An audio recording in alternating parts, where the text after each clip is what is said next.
Kathrine. Hi. Thank you for having me today. Thank you so much for the invitation. Okay, and this is me. This is Maud. I'm having Kathrine from Sylvaine, the heavenly voice from Sylvaine, with me today, and she's just back from our North America tour. We were supposed to see each other during our show in Montreal, but we both had issues and it didn't happen. So we were trying to make that interview at last. And I discovered Sylvaine with our first album and other debut like 11, 12 years ago, something. And I was so amazed because it was so rare at the time to see a woman growling, having a black metal band and having this kind of vibe. And it made for me a very strong link between all kind of music that I really like. So the soundscapes and the aggressivity were just such a huge and incredible blend, and the mix was perfect for me. Anyway, so it's a huge honor to have you with me today, Kathrine. Thank you so much, Maud. That's really nice. And how did the tour went? It was a great tour. It's the second time that I go out with Ived and her crew and her band. And it's funny because I just saw them yesterday because they were playing here in Oslo with Heilung, so another label mate. And I was working actually, because funny, that's like a side job I have. So wow. I was seeing them again, and it just, I can't express enough actually how much I love everyone in this crew. Like I genuinely really love everyone and I respect them so much. And being on tour with these people was just absolutely amazing. Especially when you go out alone like that. I was quite nervous about that last year in October when I started. I always kind of felt like, not having met Ived, but like seeing her online presence, that she's going to be a very sweet and humble and nice individual, which she absolutely is. So I wasn't like totally worried, but still, it's always a bit of a risk when you go out alone and you have nobody in your team. But they're absolutely fantastic, and it was just so nice to have this second tour together in North America. North American tours are usually a bit more challenging just because of the distances, basically, because you're like the traveling is in Europe. Of course, you have sometimes there's big distances, but nothing like in the States or Canada. So it's always a bit more of a challenge. And we went out in February, so we had a lot of weather-related issues, and we were like freezing. We were freezing our asses off for 3 weeks. But overall, the tour was great because every show was really, really cool, and the audience, there's just so much enthusiasm over there, which really, really is appreciated. And yeah, overall it was an excellent experience, and I'm just so grateful that they invited me to come with them again, and I hope it won't be the last time. I'm sure it won't. So your music blends ethereal beauty with melancholic intensity. Or do you channel your emotions into your compositions? And what role does vulnerability play in your songwriting? I think it's my art in particular is based only on that almost. Because I've been asked that question many times, like, are you not afraid to be too vulnerable or like be too open about your emotions? Like kind of, because you leave yourself in a very fragile position and very like, you could easily get hurt or you could easily feel very exposed doing it. But it's not like a conscious choice that I made when I started making music. I just kind of always felt that the whole point of art is to communicate emotion, both through words and just through melodies, through like non-language communication between souls. So for me, music equals emotion. It is nothing else. So I think it's the ultimate point of art is to express emotion and communicate it to other people. So yeah, I guess my music is very much driven by that, which is why I'm not the best bass player in the world, not the best guitar player, not the best drummer. But in the end, all of this serves to try to communicate the underlying emotions in my music. So it's very much a kind of stream of consciousness type of project where I just try to, put down into something physical. It's not really physical, but like make it a bit more like organized organize abstract art, I guess, to be able to share it with other people. So yeah, I think emotion is the main driving force behind this project, and probably will always be. And so you play multiple instruments and you handle the vocals in Sylvaine. How does your creative process differ when writing for yourself versus collaborating with other bands like Alcest, Austere, and Schammasch? And basically, it's the same in one way, and of course it differs in another way because I'm not making the foundation, that I'm putting the vocals on top when I'm doing collaborations versus my own music. But in the end, it all comes down to the same thing, and that is, what can I do to serve the song and the emotion of the song? What is the song asking for? Like, what needs to be communicated? What's already here? And what can I do to amplify that and try to communicate it even more clearly to the people that are receiving it? So that's the bottom line. Actually, when I make my music, the vocals are, of course, we're used to that the vocals are kind of like the focal point of music, or sometimes it could be like, some kind of lead instrument, if it's guitar, synth, or drums can happen to, bass. But in general, the vocal part of music is easier for people to connect to, because that's just a very human thing. It's from a human body, I think. So regardless of that, I kind of don't want to think of the vocal as like, this is the main instrument and everyone else here is just here to back up the vocal. The vocal is just the one that like maybe can more directly communicate what are the emotions behind the song to the listener. And that's the same in my music and in collaborations. Of course, it's always a bit different when it's not my emotions that I'm trying to communicate. So it's just when I'm collaborating, I become very, what can I say? I'm very focused on trying to capture the essence of the song and serving it in the correct way, so that I don't do something that takes away from it. Sort of. I just want to serve the song. That's all, and serve the emotion of the creator behind it. So I guess it's kind of the same approach in my music. It's just when you do collaborations, sometimes you get pushed into expressions that you might not have done otherwise because it's someone else's sentiments, which is always quite interesting to be a part of. Absolutely. I love your vision. I love the way you explain that. I thought that was something like that. And well, I'm sorry, I moved. very touched by your answer. Yes. So your music often evokes a strong sense of atmosphere and emotion. And do you have a specific vision? Or imagery in mind when composing, or it develops organically? I think both. Sometimes there's like a very specific thing, maybe like, because I always say that each album I make is kind of like a little picture of that period of my life, and I kind of see them as like let's say Polaroids of different years of my life, and because it's like a diary. And I guess sometimes I want to try to create something that's reflecting, that's like an overall feeling, like a summarize of how has this period been, and therefore I try to find ways of communicating that with melodies and then also lyrics at some points. And sometimes it just happens organically. I just like, it's very like, again, this kind of stream of consciousness thing where something will come to mind and just like kind of like sit with it and work with it. And as I'm working with it, the emotional quality also develops.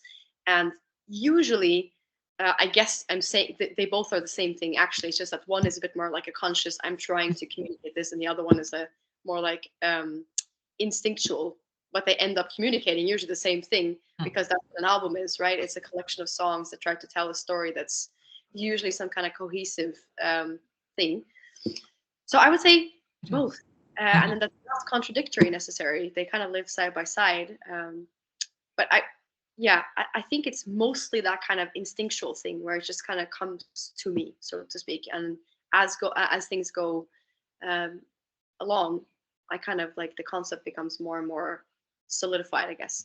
And the visuals, that actually happens, that can happen any time in the process. Like with my fourth album, Nova, I knew really quickly what I wanted the cover to look like. And that's what you see today on that cover, because it was just like, I know it, I want it to be like the ultimate vulnerable position, like the ultimate way to kind of have nothing to hide behind. someone that's falling apart and or coming into matter, being born, reborn, so to speak.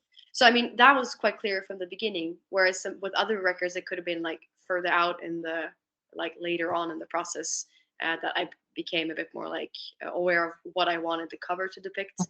And from there, also the artwork, and from there, maybe the promo pictures that go with the record, and also like merch designs and all that kind of stuff. So yeah, it's like a whole universe that's created, and sometimes I found out that there's no rules. There's no rules in like what stuff where. So it's just kind of a journey, and you just kind of have to be a little bit flexible where it takes you.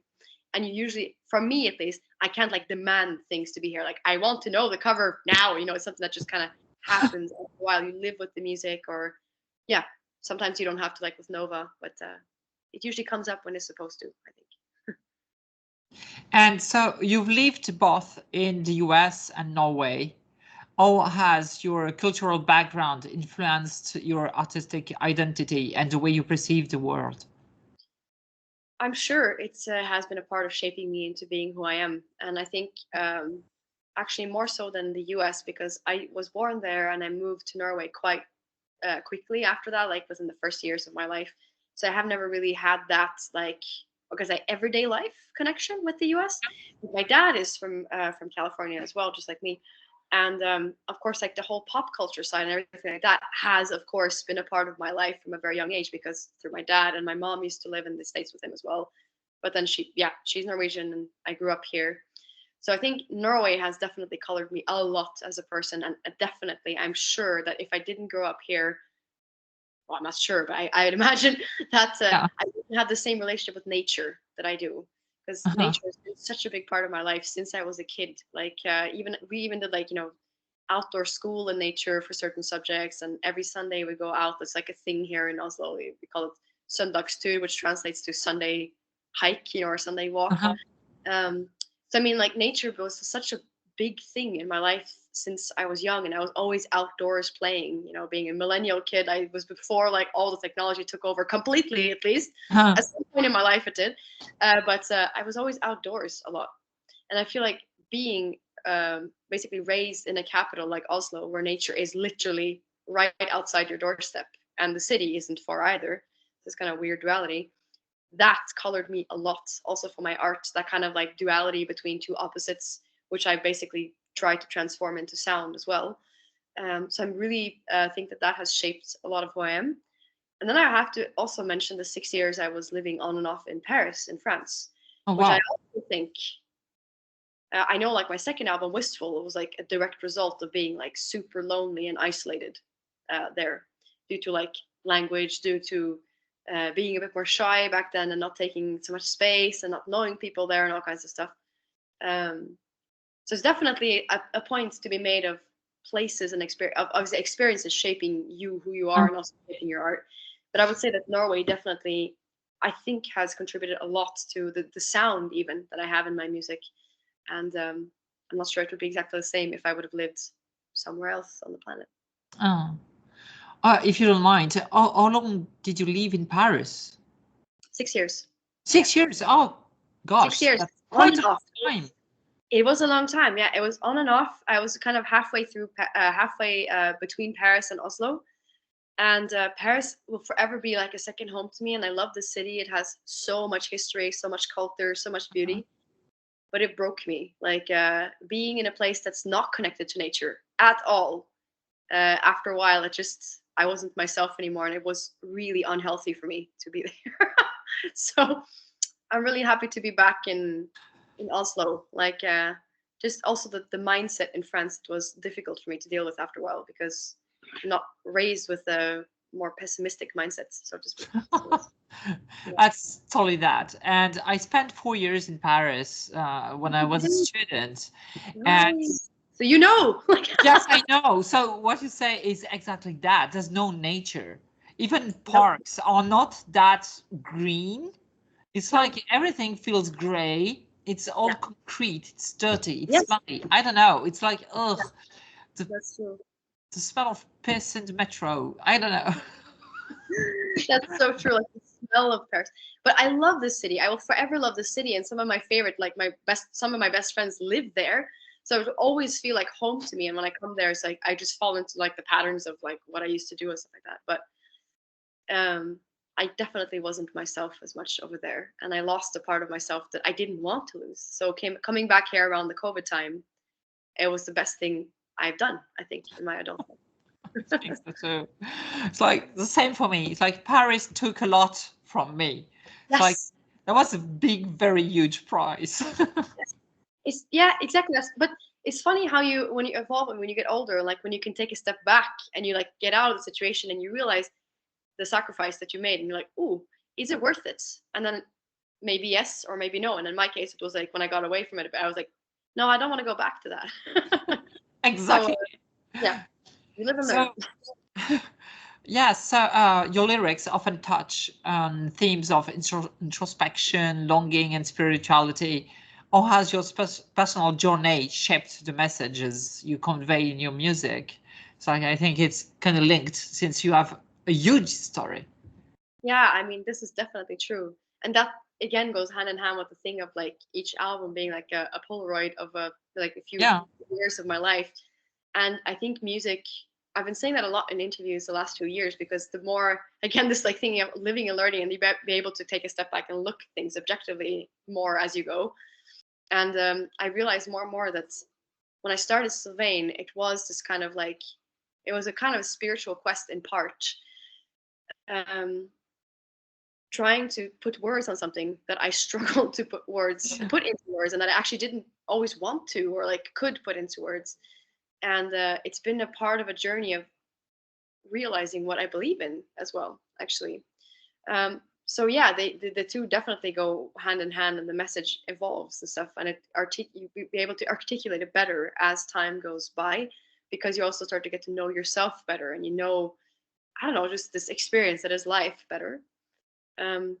So the lyrics in my project has always been very introspect, as you said. It's very kind of looking in for answers, or looking in to try to understand these like struggles and wonders and challenges that are happening inside, and like kind of the disconnect between the inside world and what's going on in here and the outside world, and like trying to find your way as a spiritual being in a human experience, because those two things don't always go together in the most balanced way. So yeah, it's very much a project revolving around this kind of spiritual journey, and also like the soul's kind of spiritual severance when we get born into this world. And even now, after all these years, it still feels weird to kind of talk about it totally open, because the reaction people have is very, very different. Some people are like, that's what I've been wanting to say that, but couldn't find a way to put words on it. Like I also couldn't in the beginning. And some people look at me like I'm crazy. That's totally fine. Like, belief and that whole thing and spirituality is a completely private matter, and everyone has their own path that's right for them. But yeah, it definitely, I also see that like from album to album, there's different, like this kind of spiritual severance, and and like I said, being a spiritual being in a human experience, that's kind of one of the main pillars in this project, and has been since the beginning. And then it's kind of like looking at different angles of that. Like, the first album being a bit everywhere, because it was the first time I tried to express this and put this into a project, because I kind of tried to put a little bit of it into bands and projects before, but then I always felt a bit like, ooh, this doesn't belong here, because these people will be feeling the same, and it feels like you're kind of imposing emotions on people that they don't have, and it feels weird. So I didn't try to push those things into other projects. But when I made Sylvaine, I was kind of like trying to figure out, what am I saying? How am I saying it? How can I communicate this in a way? And like, what are my beliefs? So each album, and like then you have the Wistful album, that's very lonely. That obviously was very affected by my also everyday life, being disconnected from everything that I was actually living through. And then Adam's Line being a bit like my third album, being a bit more like on the kind of aggressive side. Like, what are we doing? Like, again, try like being this sort of messenger, looking at the human society, going, what are we doing to each other?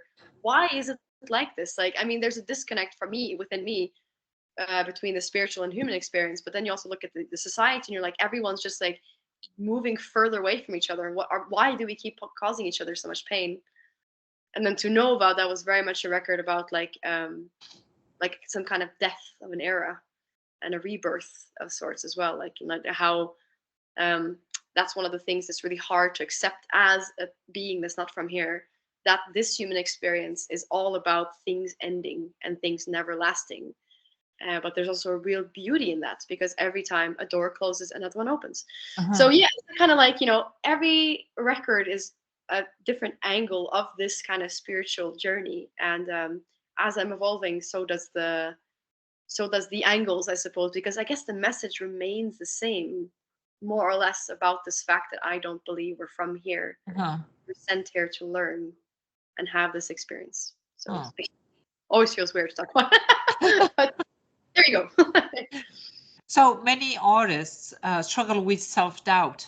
Have you ever faced creative insecurities? And if so, how do you overcome them to stay true to your artistic vision? Oh, yes. I feel like that's a daily thing.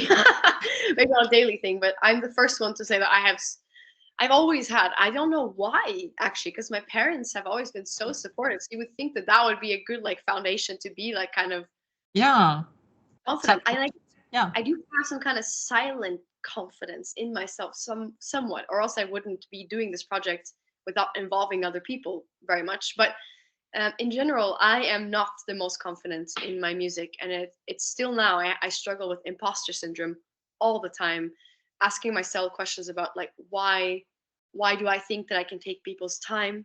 Why do I think that I can demand people's attention when I'm at shows, or when they listen to my records? Always questioning, is this worthy? Is it worthy to be out there in the world? Is this a worthy representation of the vision I had? So definitely a person that thinks a lot and overthinks in my general everyday life, and that also bleeds into the art, of course. And I think a certain amount of that is healthy, because that's also what helps you grow as an artist. If you don't settle and you go, this is good enough, that's the worst thing you can do. For me, anyways, I don't think that's a good thing. But you also have to find a balance between having that little critic inside of you that kind of pushes you further and pushes you beyond your limits that you thought you had, and also not doing it too much, because then you will never move, because you're just oh, what's the point, because I suck and all that kind of stuff.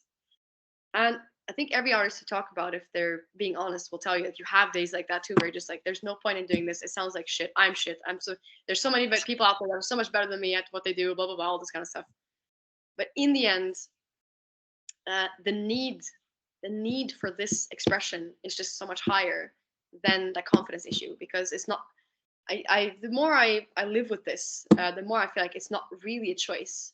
Because at this point, I notice in my life, when I'm not in touch with the creative, creation side, and not just playing live, because playing live is also, you could say, it's a creative output, but it's more about storytelling. It's more about direct communication with the audience at that point, shared experience, if you will, which is great. I absolutely love that so much, because I get to see firsthand the reaction of people and the emotion. I get to hopefully make people feel seen and less alone.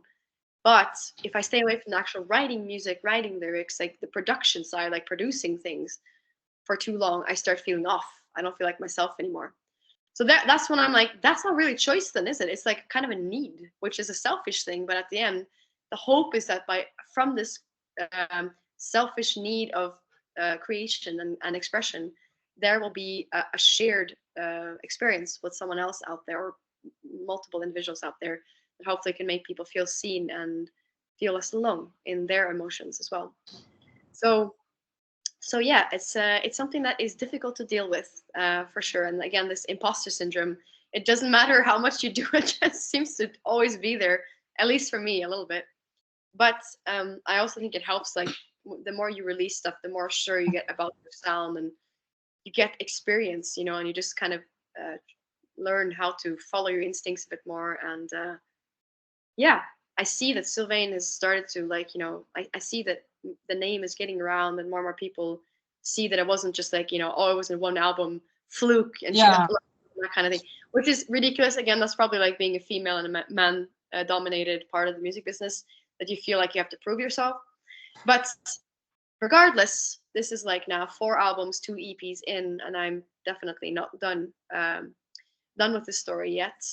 And that also gives you some kind of subconscious confidence, I suppose, in that, like, no, Yeah, you absolutely. are where you're supposed to be. Just like keep following your gut feeling and the emotions, and see where they take you. So yeah.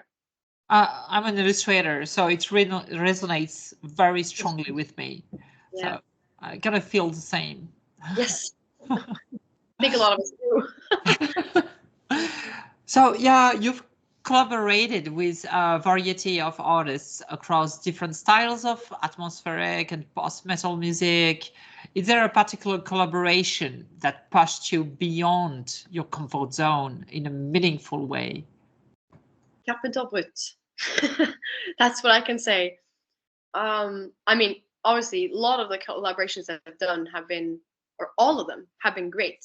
I've turned down so many guest vocal and like like writing things throughout the years because I don't feel connected to the songs, or I don't feel connected to the project, I don't feel connected to the vision, or of course the very typical lack of time, because I feel like if you take on a project, especially if it's for someone else, the least amount of respect they deserve is that you take the time to actually, like, do something good for their project.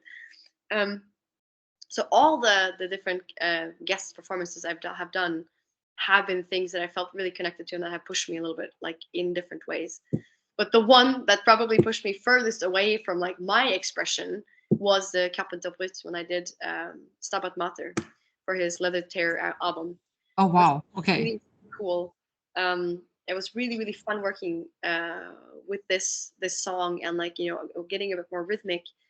That literally inspired me for songs on Nova. And I'm not even sure, like, if I wouldn't have done that song Stabat Mater, if basically I would have had a song like No We're Still Somewhere on Nova. That was like had like common rhythmic things, for example.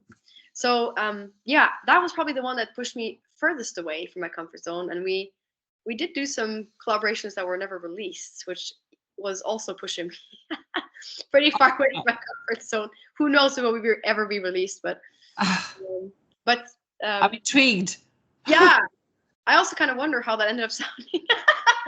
but yeah, that song was like a special thing, and it was really fun to work with Frank, because he's really an excellent musician, excellent producer, very creative guy.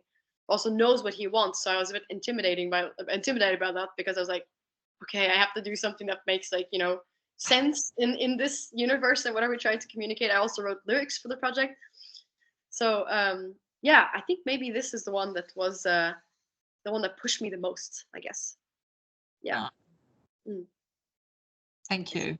In the studio versus on stage, where do you feel most connected to your music, and how does each environment impact your expression? They both, I think, both make you feel very connected to your message and your music in different ways. Because, as I said, with the whole thing with the live aspect of music is that it's a shared experience. Whereas when you're in the studio, it's very much an introvert kind of selfish thing that's being created, because, like, again, it's born out of a need you have to express something. And at least for me, like, what other people will think about it, that doesn't enter into my mind that much. It's like a very selfish introvert, like, bubble me experience. And of course, when you have people like, a producer, if you have like a mixing engineer, mastering engineer, or drummer, whatever, like other kind of collaborators, they also get put into this bubble. But in the end, it's a very introvert process. Writing music is also a very introvert process for me. And the live scene is, as I said, it's all about then taking that and making it live in a different space, giving it to other people. When you've made a record, basically it's your story, and then you release it into the world, and it's no longer yours. Now it lives with other people, and they give it meaning. They give it a place on their path, which I think is a super magical part of music. And it just blows my mind every time I think about that. That everyone walks around and they have their own story and the soundtrack to their story, and you get to be a part of some people's soundtrack, their life soundtrack, which is just so cool. So it's very like introvert versus extrovert. And I guess that the studio process is more like, potentially it's more of like a release. Like it's like very like the writing and studio process, very like much of the self-therapy. trying to like, release this out and like make it into something tangible. Whereas the live thing is again about having a shared experience and about trying to communicate soul to soul. And it's also actually a release just in a different way. But yeah, I guess it's the introvert extrovert, and they both are beautiful things, and they're both things that I wouldn't want to be without. If one of them disappeared, I think I would very, very much miss the other. Because I've tried to toy with the idea of like, not playing live, for example, and that sounds horrible. Like I know there would be a big hole and gap in me, like since I was a kid, even when I was a child, like not like doing necessarily making like music yet. I remember always like putting on shows for my parents and stuff. So I obviously had that need to entertain and to be like, in that position of like communicating stuff to others. So, and then the same with the writing and recording. Like if I don't do that, as I told you, after a while, I start to feel off, like less like myself. And there might come a day when that changes, like one of those changes, I don't feel like that anymore. But for now, I think they're both equally as important, and they make me feel equally as connected to my music, just in different ways, like an extrovert versus an introvert type of way. And looking back at your journey since 2013, how do you feel you've evolved as an artist, and what is something you wish you knew when you first started? Yeah, that's a good question. I think the main thing actually would have been if I just could have doubted myself a little less, I would have been able to start this journey a bit sooner. It's the thing of like, maybe I wasn't ready. It wasn't just that was holding me back, because like I definitely held myself back for quite a few years there without necessarily being like, a necessary thing. Yeah. I wish I knew back then that, I don't know, yeah, maybe that it wasn't necessary to make my life so hard on myself. I think I followed a path that's good in the sense that from the beginning I had a vision and I tried to achieve it without too much outside influence. And I have fought people around me and people that have been very close to me that I care and respect very much, other musicians as well, that sometimes if I've shared something will have opinions and I just don't agree. I'm like, it's not your vision, you don't get it. And I've actually fought with people. I'm not a very confrontational person. And I remember having fights with my partner back then, where he just didn't get things. And I'm just like, you just don't get it. That's it. And that's fine. But don't try to tell me that it's supposed to be like that, because it's obviously wrong. So that's the kind of what I mean, is the silent confidence, because obviously where does that come from? Because I'm not the most confident individual in the world. So that has been there since the beginning. But I guess it's just like, I wish I would have kind of maybe believed a bit more in myself from the beginning, that, like you have the right to express yourself. You have the right to take the space and just like, follow your heart. Keep following your heart, keep following your guts, because that's the most important in the end. That's what's going to make it so that you can look back on your back catalog of records and be proud of every one of them, because they're not coming from a tainted place. They're coming from a pure place. And even if you can always find things you would want to change afterwards as an artist, I think that's an always growing thing. In the end, it's just like, it's the beauty of that's who I was back then, and at least it was like I was being honest and authentic about it, and that's it. So yeah, I guess that's the evolution is just solidifying, the vision, solidifying the sound as well, like the soundscapes, and gaining more experience in how to achieve what I'm actually looking to do. As I said, solidifying the concept of this that was here since day one of this project, and being able to actually like put it into words, something I wasn't as good at, like let's say 8-10 years ago. So the project evolves with me as a human, and I guess there's more and more impulses that come in, because as you grow older, you also start to have different points of views on things. You have different priorities in life. You start to see things more objectively or have the ability to like tap in and out of stuff a bit more, I think, when you're a bit more like have a general overview of the world and yourself. So yeah, I guess the project is just a living, breathing thing, like one of us, basically. And yeah, it just kind of solidifies and changes as we go, I suppose. Yeah. And what is one message or feeling you hope listeners take away from your music, whether it's from Sylvaine or your collaborations? Well, I mean, the thing that I've sensed since the beginning, since day one, is that all I want to do with this music really is to make people feel. It doesn't have to be anything specific. Like, I'm not the one to tell you, you should feel like this while listening to my music, or you should be thinking about this or whatever. I just want to make people feel. I would like to give people a little, what can I say, a little break from reality, to take them away, make them travel just for a little while, let go a little bit, I guess, of this plane, take them away a little bit on a journey while they listen to my music or my records. And more than ever, I just wish that people feel seen as well. Like, I've been throughout my life, I've always had people around me. I had, like I said, a great family, like a small family, just me and my parents, basically, more or less. But they've always been super supportive and very loving, very caring. So they've been a very good network.